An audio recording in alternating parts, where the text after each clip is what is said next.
Have you ever offered to pay cash for a bus ride only to be told, "That's your problem"? Just because you are black? Then watch two strangers waltz on without paying a dime, until that same driver's car breaks down and he comes begging for your help, only to call you a racial slur when you walk away? If you love interesting stories like this that expose the truth, please give this video a thumbs up and tell us in the comment section where in the world you are watching this video, and also do well to smash that subscribe button. Imani Martins had been living in Manchester for 8 months now. 8 months of grey skies, endless rain, and people who spoke English in ways that sometimes made her feel like she was learning a new language all over again. But she loved it here. She really did. Back in Atlanta, her friends had warned her, "Girl, you know how those Europeans can be," her best friend Keisha had said while helping her pack. "They might be polite on the surface, but underneath." She had made a face and shrugged. "Come on, Keisha," Imani had laughed, folding another sweater into her suitcase. "It's 2025. And besides, I'm going to study literature at Manchester University. These are educated people. Professors, students, artists. It's not like I'm moving to some small town in the middle of nowhere." Keisha had rolled her eyes. "Education doesn't cure racism, Imani. You'll see." But 8 months in, Imani was starting to think Keisha was wrong. Sure, there were small things sometimes. The way some people looked at her when she walked into certain shops. How conversations sometimes stopped when she joined her study group. But nothing direct. Nothing she could point to and say, "That was racist." Maybe it was all in her head. Maybe America had made her too sensitive to these things. Her professors loved her work. Her landlord, Mrs. Henderson, was a sweet elderly woman who always asked about her studies and sometimes invited her for tea. The other students in her program were friendly enough. Life was good. That Tuesday morning started like any other. Imani woke up in her small flat near the university, made coffee, and sat by the window watching the rain paint patterns on the glass. She had a lecture at 2 p.m. on contemporary British literature, and she was excited. They were discussing Zadie Smith today, and Imani had so many thoughts about white teeth that she'd filled 3 pages of notes. She got dressed carefully, choosing her favorite burgundy sweater and dark jeans. She liked to look put together for university. It felt important somehow, especially as one of only 3 black students in her program. Not that anyone had made her feel unwelcome, but she wanted to represent well. It was only when she was halfway down the street that she realized her mistake. Her bus card was sitting on her kitchen counter, next to her empty coffee mug. She could picture it perfectly. The blue and white card that got her everywhere in Manchester. "Damn," she muttered, checking the time on her phone. 1:15 p.m. The lecture started at 2, and walking would take at least 40 minutes. She could call an Uber, but she was trying to be careful with money. Her student budget was tight enough as it was. The bus stop was just ahead. Maybe she could explain to the driver. Surely they'd understand. She was clearly a student, she had her university ID, and she could pay him directly. How much could a single bus ride cost anyway? The red double-decker bus rumbled up to the stop right on time. The doors opened with a mechanical wheeze, and Imani climbed the steps, her heart beating a little faster than usual. She wasn't used to asking for favors from strangers. The driver was a middle-aged white man with thinning brown hair and tired eyes. He looked at her expectantly, one hand resting on the steering wheel. "Hello," Imani said, giving him her brightest smile. "I'm really sorry, but I forgot my bus card at home. I'm a student at the university, and I have a lecture in 40 minutes. Could I please pay you directly for the ride? I have cash." She pulled out her wallet, showing him the bills inside. Her university ID was visible through the clear plastic window. The man's expression didn't change. He looked at her for a long moment, his eyes moving from her face to her wallet and back again. "You forgot your card?" he said finally. His voice was flat, uninterested. "Yes, I'm so sorry. I was rushing this morning and—" "That's your problem," he cut her off. "No card, no ride. That's the rule." Imani felt her smile falter. "I understand there are rules, but I'm happy to pay cash. I just need to get to—" "I said no." The driver's voice was louder now, annoyed. "You heard me the first time. No card, no ride. That's your problem, not mine."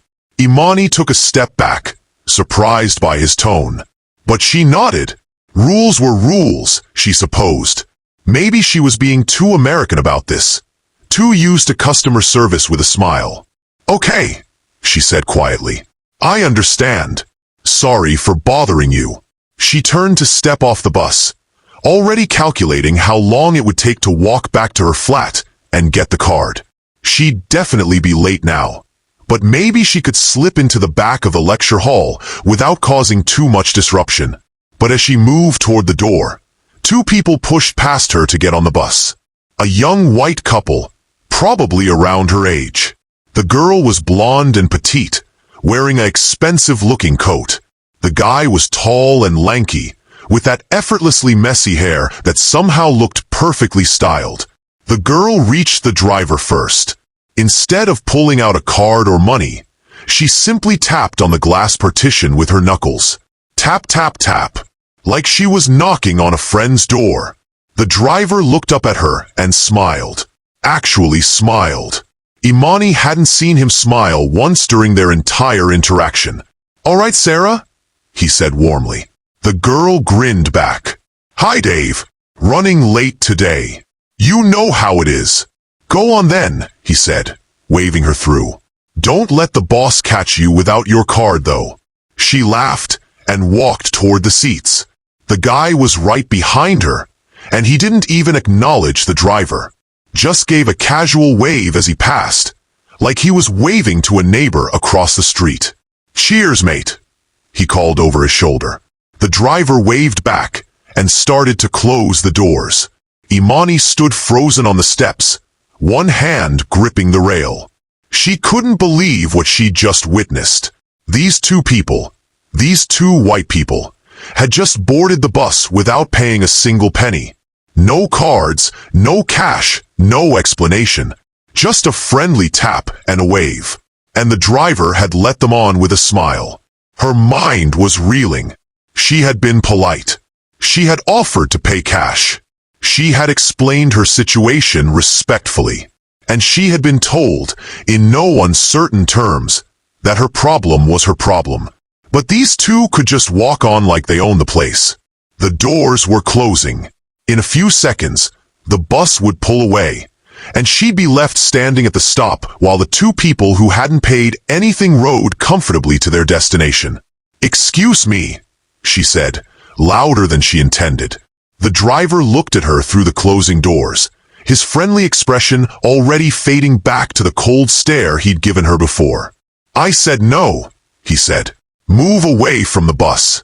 "But they didn't pay either," Imani said, pointing toward the couple who were now seated near the back. "They didn't show cards or pay cash or anything.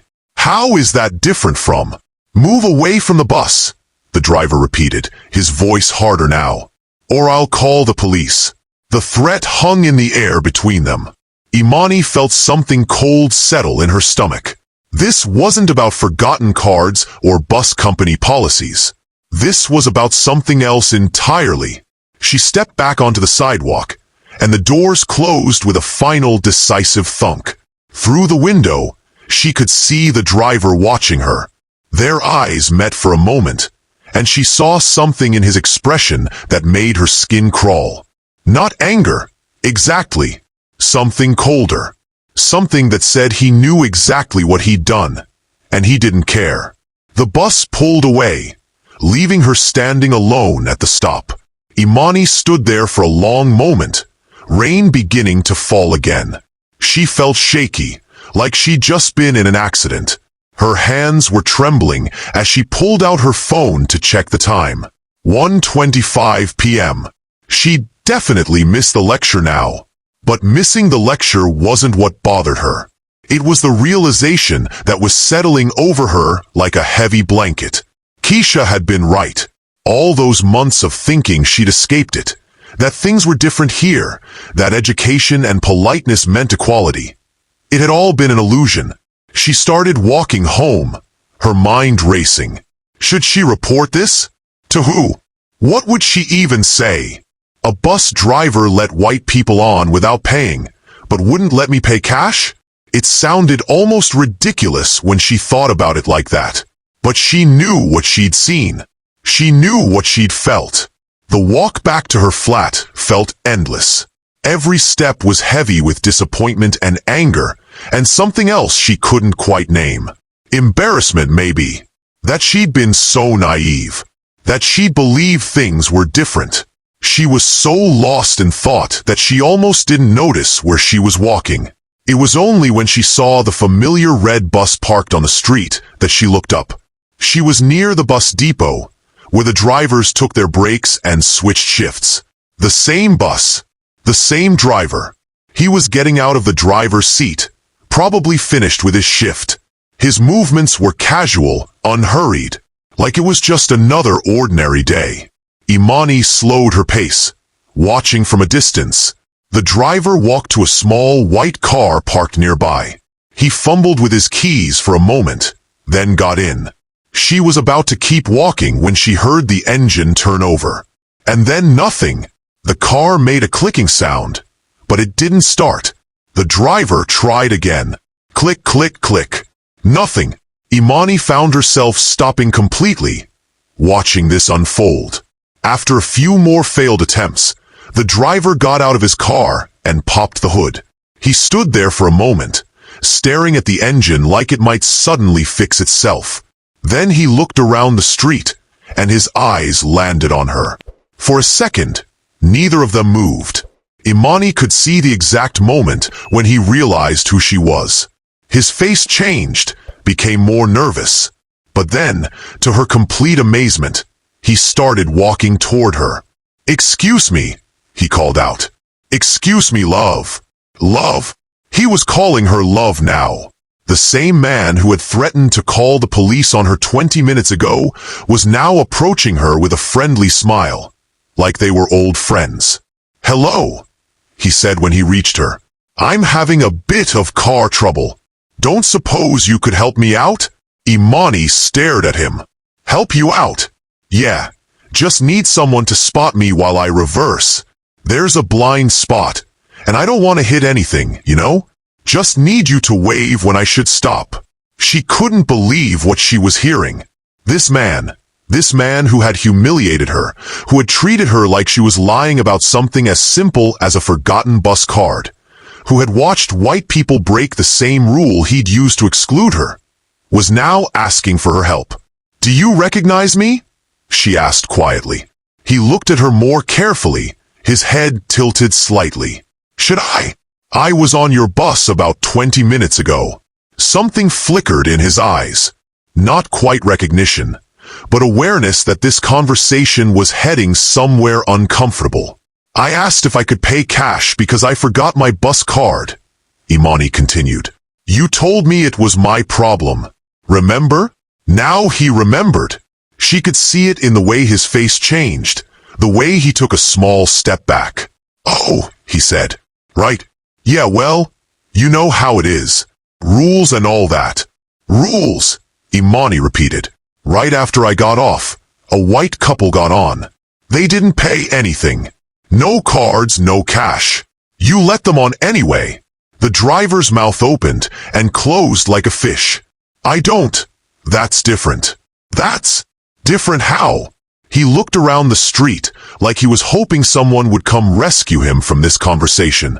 When no one appeared, he straightened up and his expression hardened. "Look, I don't know what you're trying to imply, but I treat everyone the same.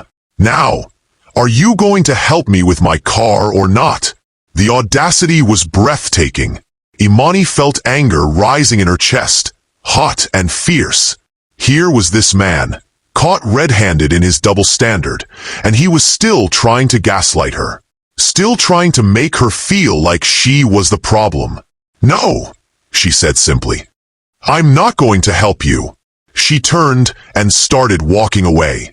Behind her, she could hear him calling out, "Hey, hey, come back. I just need a quick hand." She kept walking. "Black bitch," he shouted. "You and your whole family are nothing but lazy black bitches." The words hit her like a physical blow. She stopped walking and slowly turned around. He was standing by his broken-down car, his face red with anger and frustration. "What did you just say?" she asked, her voice dangerously quiet. "You heard me," he said, emboldened by his own rage. "Typical, isn't it? Ask a black person for help, and they can't be bothered. Too good for honest work, I suppose. Just like the rest of your kind." Imani felt something shift inside her.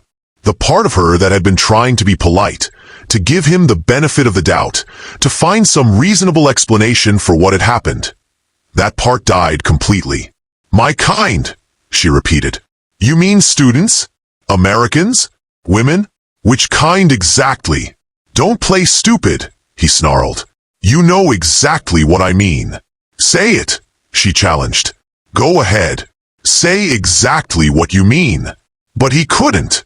Even in his anger, even with his mask completely off, he couldn't quite bring himself to say the words that were clearly in his head. Instead, he stood there, breathing heavily, his hands clenched into fists.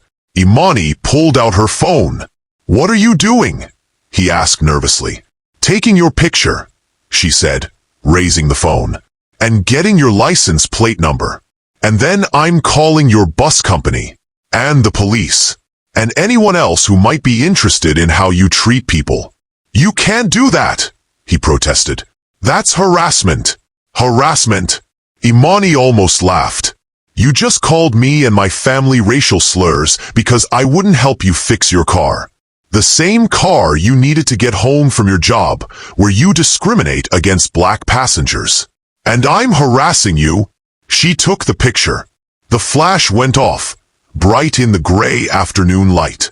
The driver looked panicked now. "Look, I'm sorry, all right? I didn't mean anything by it.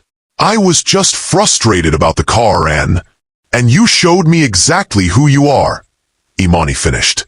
"When you thought no one was watching on the bus, and now when you think you can intimidate me into helping you." She started walking away again, but this time she could hear him behind her, making phone calls. Trying to call for roadside assistance, she supposed. Let him wait in the rain for help, just like he'd left her waiting at the bus stop. As she walked, Imani felt a strange mix of emotions. Anger, yes. Hurt, definitely. But also something like relief. For 8 months, she'd been second-guessing herself, wondering if the looks and the comments and the small exclusions were real or imagined.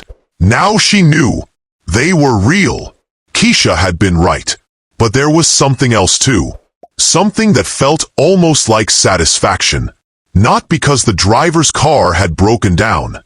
That was just coincidence. But because she'd finally seen the truth clearly. Because she'd stood up for herself. Because she'd refused to let him gaslight her or make her doubt what she'd witnessed. Her phone buzzed with a text from her classmate Emma. "Missed you in lecture today. Everything okay?" Imani looked at the message for a long moment, then typed back. "Long story. I'll catch up with you tomorrow." She put the phone in her pocket and kept walking. Tomorrow, she would file complaints with the bus company and the police. Tomorrow, she would tell Emma and her other classmates what had happened. Tomorrow, she would call Keisha and admit that her friend had been right all along. But today, she was just going to walk home in the rain and let herself feel angry. Because anger was better than doubt. Anger was better than wondering if she was being too sensitive or reading too much into things. Anger was honest. And after 8 months of trying to convince herself that racism was something she'd left behind in America, honesty felt like a gift. The rain was falling harder now, but Imani didn't mind. She had her answer. She knew where she stood. And tomorrow, she would figure out what to do with that knowledge. Behind her, she could still hear the driver talking on his phone, pleading with someone to come help him. His voice was getting smaller and smaller as she walked away, until finally, she couldn't hear him at all. Just the rain, and her own footsteps, and the sound of her own voice in her head saying the words she should have said to him. My name is Imani Martins. I am a student and a scholar and a human being, and I deserve better than this. She was going to make sure she got it.